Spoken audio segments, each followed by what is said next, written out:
तो dear students, welcome to Pratima maths classes. तो आज हम जो हमारी क्लास 10th के इम्पोर्टेंट सीरीज क्वेश्चंस चल रहे थे उसमें क्वेश्चन नंबर 11 को कवर करने वाले हैं। इसमें हमारे ट्रिग्नोमेट्री से रिलेटेड स्टेटमेंट सम्स हैं, तो वो देखेंगे हम कैसे सोल्व करेंगे। तो पहले हम क्वेश्चन करते हैं। देखो क्या दिया हुआ है। The angle of elevation of the top of a building from the foot of the tower is 30 degree and angle of elevation of the top of the tower from the foot of the building is 60 degree. If the tower is 50 metre height, find height of the building. यहाँ पर हमें क्या बोला गया है कि like angle of elevation of the top of a building. यहाँ पे पहले एंगल चेक करो। देखो यहाँ पे हमें बिल्डिंग का एंगल दिया हुआ है 30 डिग्री और टावर का एंगल दिया हुआ है 60 डिग्री। तो इससे हमें ये पता चल गया कि जिसका एंगल छोटा है वो चीज़ छोटी है और जिसका एंगल बड़ा है वो चीज़ बड़ी है। मतलब बिल्डिंग हमारी ए बी है और टावर हमारा सी डी है। ठीक है, तो यहाँ पे हमें क्या बोला गया है कि जो एंगल ऑफ एलिवेशन है top of a building, building के टॉप से टावर के फुट तक कितना है 30 डिग्री है और टावर के मतलब बिल्डिंग के फुट से टावर के टॉप तक कितना है 60 डिग्री है। हमें ये चीज़ें पता है और हमें हाइट पता है टावर की 50 मीटर है। तो अब इस क्वेश्चन को हम कैसे सॉल्व करेंगे। लाइक ये देखो हमारा यहाँ पे हम देख रहे हैं कि दो ट्राइंगल बन रहे हैं ए बी डी और सी बी डी। तो यहाँ पे दो ट्राइंगल है, बी डी हमारी कॉमन साइड है। तो हम क्या करेंगे, पहले एक ट्राइंगल के कॉन्टेक्स्ट में बी डी की हमें लेंथ पता कर लेंगे कि बी डी कितनी है। ठीक है, उसके हेल्प से हम सेकेंड ट्राइंगल की हाइट पता कर लेंगे। तो यहाँ से पहले हमें क्या निकालनी है, बी डी निकालनी है। अगर हम छोटे वाले ट्राइंगल को लेट करें तो क्या होगा, तो छोटे ट्राइंगल के कॉन्टेक्स्ट में देखो ये वाला क्या हो जाएगा हमारा परपेंडिकुलर और ये वाला बेस। तो हम कौन सा फॉर्मूला यहाँ पे लगा सकते हैं, मतलब कौन सा ट्रिग्नोमेट्रिक रेशियो हम ले सकते हैं। यहाँ पर हमें tan लेना है। ठीक है, तो अब यहाँ पे क्या देखेंगे, in triangle A B D. ठीक है, हम कौन से वाला ट्राइंगल ले रहे हैं, छोटे वाले ट्राइंगल ले रहे हैं। कौन सा एंगल दे रखा है छोटे वाले में, tan का एंगल कितना है 30 डिग्री है।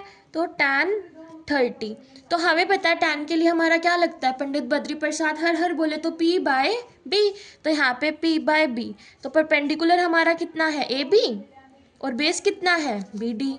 तो यही लगा देंगे। tan 30 कितना होता है 1/√3। 1/√3 हमने ए बी कितना लेट करा था, h लेट करा था, h बाय बी डी। ठीक है, तो अब यहाँ से हमारी क्रॉस मल्टीप्लाई कर देंगे। बी डी कितना आ गया √3h। ये हमारा फर्स्ट पॉइंट हो जाएगा क्योंकि हमने यहाँ पे बी डी निकाल लिया है। ठीक है, अब हम इसके कॉन्टेक्स्ट में अगले वाले का निकाल लेंगे। अब सेकेंड वाला ट्राइंगल देखो कितना है सी डी बी। तो in triangle C D B यहाँ पर देखो परपेंडिकुलर अपॉन बेस आएगा। तो क्या आ जाएगा tan 60 equals to C D upon B D. तो tan 60 कितना होता है √3। यहाँ पे सी डी हमारा दिया नहीं हुआ तो सी डी ही रहेगा, नहीं दिया हुआ है 50 मीटर दिया हुआ है ना, तो 50 मीटर अपॉन में बी डी हमारा क्या निकला था √3h। इन दोनों को क्रॉस मल्टीप्लाई कर दो, 3h आ जाएगा यहाँ पर इक्वल्स टू 50 मीटर। तो h की वैल्यू कितनी आ गई 50/3 मीटर। इसको हम सॉल्व करेंगे, मिक्स फ्रैक्शन में निकाल लेंगे तो कितना आएगा बच्चों 16/3 मीटर। तो ये हमारा क्या आ जाएगा height of the building. I hope आपको ये क्वेश्चन समझ आया होगा। अब हम चलते हैं सेकेंड क्वेश्चन की तरफ। तो बच्चों अब हम चलते हैं नेक्स्ट क्वेश्चन की तरफ। नेक्स्ट क्वेश्चन में हमें क्या बोला गया है कि लाइक मेरे पास सपोज करो एक टावर है। ठीक है, इस टावर को आप क्या मान रहे हो, ए बी टावर है मेरे पास। तो यहाँ से मेरा एंगल ऑफ एलिवेशन दे रखा है। ठीक है, मतलब कोई ना कोई तो एंगल बनेगा, तो वो कितना है थीटा। ठीक है, अब यहाँ पे बोला गया है कि मैं अगर यहाँ से थोड़ा सा वॉक करूँ इसकी तरफ, लाइक 192 मीटर मैंने वॉक करा है ना, तो मेरा एंगल ऑफ एलिवेशन क्या हो जाता है, नए वाला हो जाता है 3/4 होता है। इसको लेट कर लेते हैं हम अल्फ़ा, अल्फ़ा बीटा कुछ भी मान लो आप, अल्फ़ा बीटा गामा। ठीक है, तो ये पॉइंट यहाँ पर आ जाता है। ठीक है, तो ये मेरा ट्राइंगल है। तो अब यहाँ पर मुझे क्या क्या चीज़ें दे रखी हैं, देखो मुझे ये 192 मीटर यहाँ पर दे रखा है ए डी के, और यहाँ पर हम इसको h मान लेते हैं। मुझे हाइट ऑफ टावर निकालनी है, उसको हम h मान लेते हैं। तो आप देखो एंगल ऑफ एलिवेशन हमें दो दे रखे हैं। Angle of elevation tan theta दे रखा है बच्चों 5/12 और tan अल्फ़ा मुझे दे रखा है 3/4। तो अब हम बढ़ते हैं इसके सोल्यूशन की तरफ। तो बच्चों अब हम क्या करते हैं, एंगल्स मतलब ट्राइंगल्स को लेट कर लेते हैं। सबसे पहले हम ट्राइंगल देखेंगे, ये वाला कौन से वाला ट्राइंगल डी सी बी। तो अब देखो ट्राइंगल डी सी बी में हमें tan अल्फ़ा क्या होता है h/x हो जाएगा, परपेंडिकुलर अपॉन बेस होता है ना, तो वो कितना दे रखा है 3/4। ठीक है, आप क्रॉस मल्टीप्लाई कर दो, h इज इक्वल्स टू कितना आ जाएगा 3x/4। ये मेरी आ गई h की वैल्यू। अब दूसरे वाला ट्राइंगल लेट करो, हम कौन सा करेंगे ACB। तो in triangle ACB tan theta क्या दे रखा है 5/12। तो किसके इक्वल है बच्चे वो h अपॉन 192 प्लस एक्स। मैंने 192 प्लस एक्स क्यों लिया, क्योंकि बेस मेरा 192 और x दोनों है ना, तो ये सारा क्या हो जाएगा 192 प्लस एक्स। तो अब हम इनको क्रॉस मल्टीप्लाई कर देंगे। 12h equals to 5 multiply 192 plus x. तो ये देखो इसको सॉल्व करो। 5 multiply 192 plus 5x is equals to 12h। मेरे पास h की वैल्यू क्या थी 3x/4। तो यहाँ पे 12 मल्टीप्लाई 3x/4 कर देंगे। तो क्या आ जाएगा सोल्व करके, काट दो इसको 9x। अब यहाँ देखो 5 मल्टीप्लाई 192 प्लस 5x। तो यहाँ से 5x इधर ले आएंगे तो -5x हो गया इक्वल्स टू 5 मल्टीप्लाई 192 बचा। तो ये 4x आ गया 5 मल्टीप्लाई 192। तो यहाँ से x की वैल्यू निकाल लो 5 मल्टीप्लाई 192 डिवाइड बाय 4। अब इसको काट देते हैं 2 पे, ये 96 पे, ये फर्दर कट जाएगा 48 पे। 5 मल्टीप्लाई 48 कितना हो जाता है 240। तो बट ये मेरे पास x की वैल्यू आई है बच्चे, पर मुझे क्या निकालना है हाइट ऑफ द टावर, मतलब h निकालना है। तो h में हम x की वैल्यू पुट कर देंगे, हमारा आ जाएगा। तो इसको काट देते हैं 60 पे, 3 × 60 180 मीटर। तो h की वैल्यू कितनी आई 180 मीटर। ये मेरा क्या हो जाएगा इसका आंसर। अब हम चलते हैं क्वेश्चन नंबर 13 की तरफ। तो अगले क्वेश्चन में देखो हमें क्या बोला गया है कि एक पर्सन है, वो stand on a bank of a river. Like ये मेरे पास रिवर है बच्चों, तो यहाँ पर एक पर्सन खड़ा है, कुछ ऑब्जर्व कर रहा है। क्या ऑब्जर्व कर रहा है कि यहाँ पर अपोजिट साइड में एक ट्री है रिवर के, और उसका एंगल ऑफ एलिवेशन कितना है 60 डिग्री है। तो जब वो मूव करता है 40 मीटर अवे, मतलब थोड़ा सा दूर जाता है रिवर से, 40 मीटर दूर जाता है, तो एंगल ऑफ एलिवेशन कितना हो जाता है 30 डिग्री हो जाता है, ठीक है। और यहाँ पर हमें 40 मीटर दे रखा है, तो ये वाला फाइंड करेंगे तो x, और ये वाला हमारा हाइट ऑफ ट्री निकालनी है तो h। तो यहाँ पे फिगर को नाम दे दो A B C and D। तो ये देखो फिगर बना ली आप सबने। अब हम चलते हैं क्वेश्चन की तरफ। यहाँ पे हम वही करेंगे, दो ट्राइंगल को लेट कर लेते हैं। पहले वाला ट्राइंगल देख लो, इन ट्राइंगल ABC हमारा tan 60, हमेशा ना इसमें हमें ट्रिग्नोमेट्रिक रेशियो tan ही लेना होता है, ठीक है। tan 60 is equals to h/x, क्योंकि परपेंडिकुलर अपॉन बेस वाला फॉर्मूला लग जाता है, यहाँ पर परपेंडिकुलर बेस दी होती है, ठीक है। तो यहाँ पे tan 60 की वैल्यू √3 इंटू h/x। h कितना आ जाएगा √3x, h is equals to √3x। ये मेरा आ गया। अब अगले वाले क्वेश्चन में देखो, मतलब अगले वाले में देखो ट्राइंगल में कौन से वाला है ABD, नहीं ये वाला angle ACD। In triangle ACD tan 30 कितना है बच्चों h/40 प्लस x हो जाएगा ना base, 40 plus x cross multiply कर दो 1/√3 equals to h upon 40 plus x। 40 plus x is equals to, यहाँ पे क्रॉस मल्टीप्लाई हो जाएगा h मल्टीप्लाई √3। h की वैल्यू पुट कर दो √3x इंटू √3 कितना आ जाएगा 3x, रूट से रूट कैंसिल हो जाएगा, 40 plus x is equals to 3x।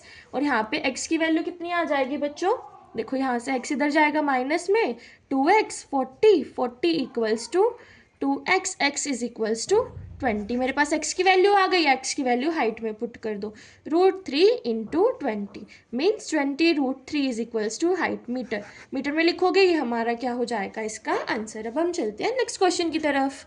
तो बच्चों यहाँ पर हमारे ट्रिग्नोमेट्री के, पहले मैंने पिछली वीडियो में बोला था कि ट्रिग्नोमेट्री के क्वेश्चंस हो चुके हैं, पर मैं एंगल ऑफ एलिवेशन वाले क्वेश्चंस लाना भूल गई थी। तो यहाँ पर हमारे ट्रिग्नोमेट्री वाले क्वेश्चन खत्म हो जाते हैं।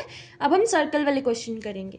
तो यहाँ पे ना एक प्रूव आ रखा है, ये हमारी थ्योरम भी है ना, पहली थ्योरम है बच्चे है सर्कल की। तो यहाँ पे क्या है कि एक सर्कल है लाइक, तो यहाँ पे बोला गया है कि अगर मैं बाहर एक P पॉइंट या फिर कोई भी पॉइंट ड्रॉ करूँ, तो हम उस पे से जो टेंजेंट बनाएंगे ना अलग अलग सर्कल पर, वो इक्वल होंगी, ठीक है। ये हमें प्रूफ करना है, लाइक ये A है, ये B टेंजेंट है। तो इसको प्रूफ करने के लिए हम सबसे पहले यहाँ पे मिडल पॉइंट O ले लेते हैं, यहाँ से रेडियस बना लेंगे तो, और ये दोनों रेडियस क्या एंगल बनाएंगी 90 डिग्री। क्यों बनाएंगी बच्चों, क्योंकि ये थ्योरम में बोला गया है कि जो रेडियस होती हैं वो टेंजेंट के साथ क्या बनाती हैं 90 डिग्री एंगल बनाती हैं। तो अब हमें करना क्या है, ओ पॉइंट को इस पी से जोड़ देते हैं। तो हमें क्या करना है कि हम इन दोनों ट्रायंगल को पहले इक्वल प्रूफ करेंगे, उससे हमारा क्या प्रूव हो जाएगा कि पी ए और पी बी भी इक्वल है। तो यहाँ पे सबसे पहले लिखो कि टू प्रूफ, क्या प्रूफ करना है कि पी ए इक्वल है पी बी के, ठीक है। और कंस्ट्रक्शन में हमने क्या क्या करा, यहाँ पर हमने ज्वाइन करा ओ ए को, ओ बी को और ओ पी को। अब प्रूफ करना स्टार्ट करते हैं। प्रूफ करने के लिए बच्चे देखो क्या करेंगे, सबसे पहले दो ट्रायंगल लेट कर लिए। कौन से in triangle O A P and triangle O B P. यहाँ पे दो ट्रायंगल है मेरे पास। तो अब यहाँ देखो हमने क्लास 8th में 7th में 9th में सब में पढ़ा हुआ है RHS रूल, मतलब right angle hypotenuse side rule. तो यहाँ पर उसमें क्या होता है, देखो दोनों एंगल इक्वल है, ये मिडल वाला इक्वल है, तो हम यहाँ पर कर सकते हैं ना, ये वाली चीज़ लगा सकते हैं क्योंकि ओ पी इक्वल हो जाएगा, कॉमन है। और ओ बी इक्वल हो जाएगा क्योंकि रेडियस है। और एंगल बी इक्वल है क्योंकि रेडियस क्या होती है, परपेंडिकुलर होती है टांजेंट के। तो वही हम लिख देते हैं angle A equals to angle B. क्यों? क्योंकि रेडियस क्या होती है, परपेंडिकुलर ऑफ टेंजेंट। और ओ पी कॉमन है तो ये भी हमारा इक्वल है दोनों ट्रायंगल के लिए। और ओ ए इक्वल है ओ बी के, वो क्या है, मेरी रेडियस है, ठीक है। अब यहाँ पे बाय RHS रूल हमने क्या प्रूफ कर दिया कि triangle O A P congruent है ट्रायंगल ओ बी पी के। तो अब बाय CPCT हम क्या कर देंगे, P A equals to P B, hence the equation is proved. इन क्वेश्चंस को हमें इस टाइप से करना है, ठीक है स्टूडेंट्स। अब हम चलते हैं नेक्स्ट क्वेश्चन की तरफ। अब देखो नेक्स्ट क्वेश्चन में हमें क्या दिया हुआ है कि मेरे पास एक ट्रायंगल है ABC, जिसमें मेरे पास एंगल बी है 90 डिग्री और BC मेरे पास है बच्चे 48 सेंटीमीटर और AB मेरे पास है 14 सेंटीमीटर, ठीक है। और उसमें मैंने एक सर्कल को इंस्क्राइब करा है, मतलब उसके अंदर एक सर्कल है, उसका सेंटर O है। तो यहाँ पर देखो अगर हम टेंजेंट को और रेडियस ड्रॉ करें तो ये हमारी क्या हो जाएंगी, R, तीनों रेडियस सेम ही होती है क्योंकि सर्कल के अंदर सारी सेम होती हैं रेडियस, कौन सी भी ले लो, ठीक है। तब यहाँ से मुझे देखो BC पता है, AB पता है, पहले मैं ट्रायंगल के लिए AC निकाल लेती हूँ, ठीक है। कौन सा फॉर्मूला लगा के, पाइथागोरन थ्योरम लगा के। तो AC square equals to 14 square plus 48 square, AC square equals to 196 plus 2304।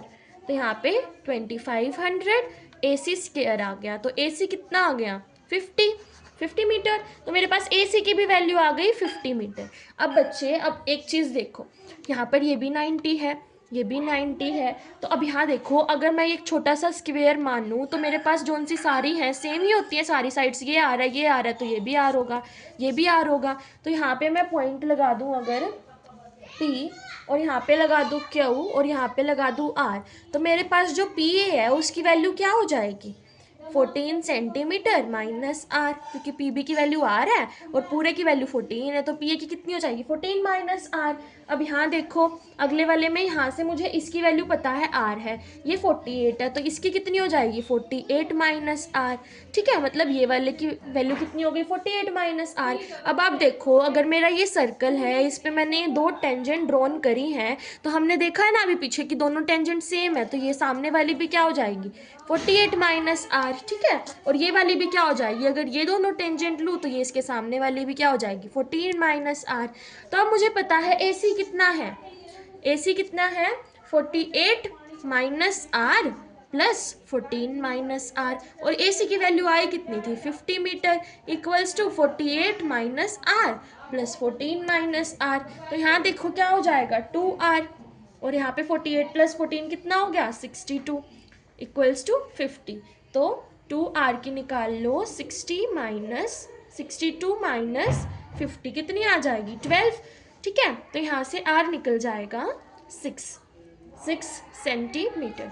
Centimetre है कि मीटर है, सेंटीमीटर है बच्चों, सब जगह सेंटीमीटर ही आएगा, सेंटीमीटर। तो यहाँ से हमारी रेडियस निकल ली। देखो हमने क्या करा बच्चे, यहाँ से हमने पहले AC निकाला पाइथागोरन थ्योरम लगा के, फिर हमने देखा कि सारी R आ रहा है, अगर हम स्क्वायर लगा रहे हैं तो सबके एंगल सेम है। तो यहाँ से मेरा ये R था तो ये आ गया 14 माइनस R, और ये भी R है तो ये आ गया 48 माइनस R। फिर वो हमने टेंजेंट वाला फॉर्मूला लगाया जो पीछे करा था, क्या होता है कि अपोजिट जोन से दोनों टेंजेंट ड्रॉन करी होती है एक सर्कल पर सेम होती हैं, तो ये भी 48 माइनस R -r हो गई, ये भी 14 - r। तो ये पूरी AC निकालनी थी मुझे, सर्कल की रेडियस निकालनी थी, तो यहाँ से निकल जाएगी 48 - r प्लस 14 - r किसके इक्वल रख दो, 50 के इक्वल रख दो। तो यहाँ से हमारी रेडियस आ गई 6। तो आज की क्लास में हम इतना ही कवर करेंगे, आगे क्वेश्चन हम नेक्स्ट क्लास में कवर करते हैं। If you have any doubt you can let me know in the comment section and like share and subscribe the video. Till then bye bye.